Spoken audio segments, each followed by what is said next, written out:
paixão pela exploração está no coração do ser humano. Esse impulso de ir, de ver, de conhecer, achou expressão em cada cultura. A África foi circunnavegada por marinheiros fenícios a serviço de um faraó egípcio no século VII a.C. As ilhas do Pacífico foram colonizadas por navegadores hábeis e heróicos da Indonésia. Grandes frotas de juncos oceânicos zarparam dos portos da dinastia Ming para explorar a Índia e a África. Um século mais tarde, 3 navios partiram da Espanha sob o comando de um navegador italiano para descobrir as Américas. E depois, uma expedição portuguesa conseguiu dar a volta completa neste globo azul. Esses viajantes de muitas culturas foram os primeiros exploradores planetários. Eles uniram a Terra em um único mundo. Em nossas explorações de outros mundos, nós seguimos os seus passos. Nossas espaçonaves atuais são precursoras, à vanguarda das futuras expedições humanas aos planetas. Nós já viajamos por aqui antes e há muito a ser aprendido ao estudar as grandes viagens de alguns séculos atrás.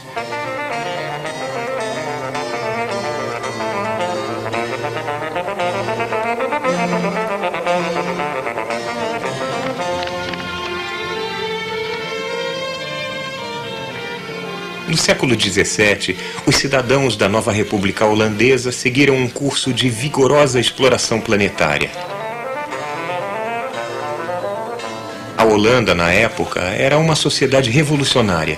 Tinha acabado de declarar a sua independência do poderoso, porém estagnado Império Espanhol, e com recente autoconfiança, a Holanda abraçou, mais completamente do que qualquer outra nação de sua época, o espírito do esclarecimento europeu. Era uma sociedade racional, disciplinada e criativa. Mas pelo fato de os portos e navios espanhóis estarem fechados aos holandeses, a sobrevivência econômica da minúscula república dependia de sua habilidade em construir, tripular e operar uma grande frota de navios veleiros comerciais. A Companhia Holandesa das Índias Orientais foi um empreendimento combinado governamental e comercial que mandou veleiros para os cantos distantes do mundo para adquirir artigos raros e revendê-los com lucro na Europa. Tais viagens eram o sangue vital da República. As cartas e mapas de navegação eram confidenciais como segredos de Estado. Os navios às vezes saíam com ordens de navegação lacradas. As tripulações embarcavam para um destino desconhecido, mais de um ano distante, no lado mais longínquo do planeta. Essas expedições eram explorações não apenas comerciais, embora com certeza houvesse muito disso. Além dos apelos usuais de ambição, ganância, orgulho nacional e sede de aventura, os holandeses também eram motivados por uma curiosidade científica poderosa e uma fascinação por tudo que era novo. Novas terras, novos povos, novas plantas e novos animais.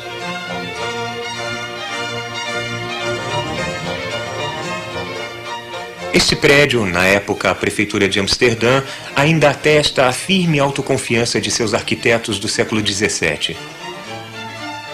Seus generosos adornos de cristal ainda refletem o orgulho resplandecente que eles sentiam por suas conquistas e sua prosperidade. Eles usaram cargas e mais cargas de navios de mármore para construir isto aqui. Constantine Huygens, poeta e diplomata da época, disse que esta prefeitura disseminava o que ele chamava de olhar e esqualidez góticos. A Idade Média havia terminado. Começara o Iluminismo. Lá em cima, como se vê, está Atlas, apoiando os céus nos ombros, e embaixo está Justiça, com uma espada e pratos de balança de ouro, ladeados por morte e punição. E quem é que a Justiça está pisoteando? Ora, são avareza e inveja. as deusas dos mercadores. Os holandeses sabiam que a perseguição desenfreada do lucro era uma ameaça séria à alma da nação. Um símbolo menos alegórico está aqui embaixo, no chão. É um grande mapa marchetado indo do oeste da África até o Oceano Pacífico. O mundo inteiro era, na época, a área da Holanda.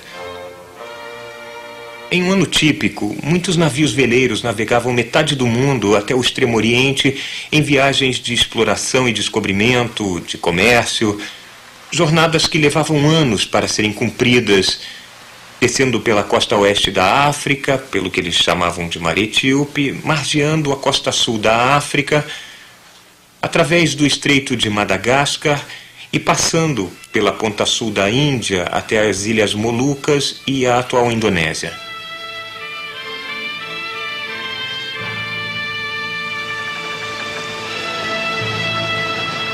Outro conjunto de viagens foi para o sul e não para o leste, para a Nova Holanda, depois rebatizada como Austrália.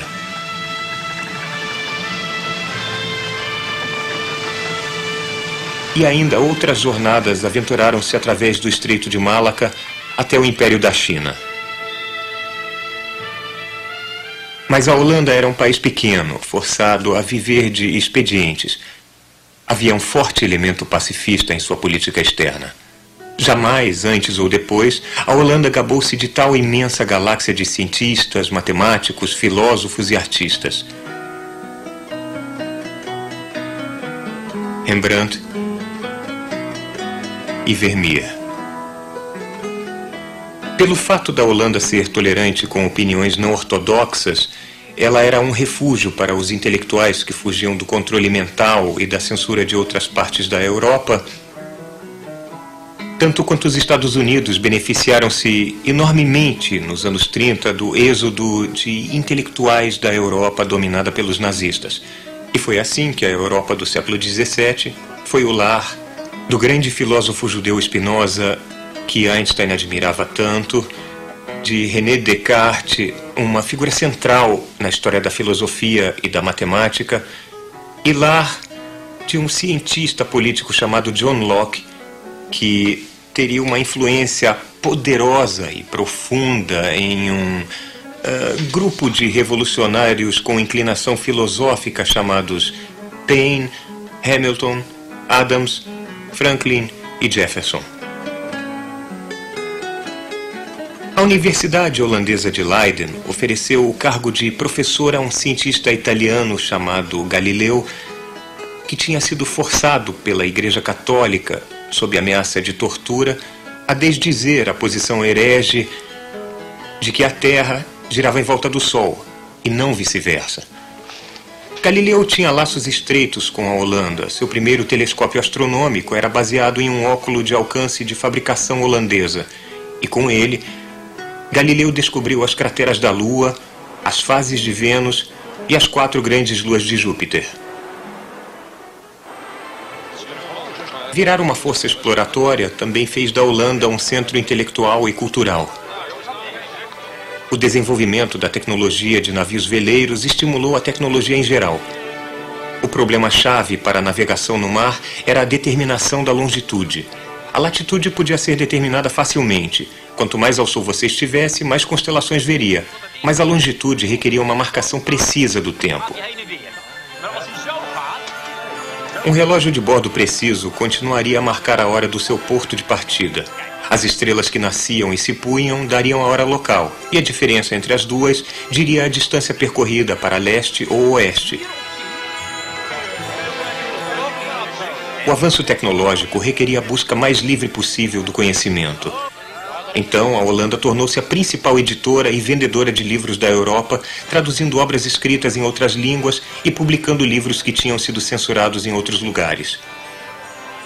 As aventuras até terras exóticas e os encontros com sociedades estranhas abalaram a complacência, desafiaram a sabedoria prevalecente e mostraram que as ideias que vinham sendo aceitas há milhares de anos poderiam estar fundamentalmente erradas.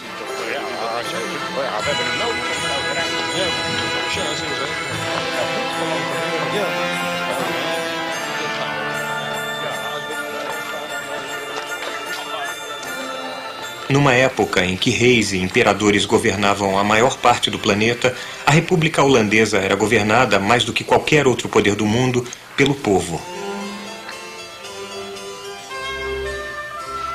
Eles desfrutavam de um certo bem-estar material. Mas o interior de suas casas, celebrado por uma geração de pintores holandeses, sugeria comedimento e discrição.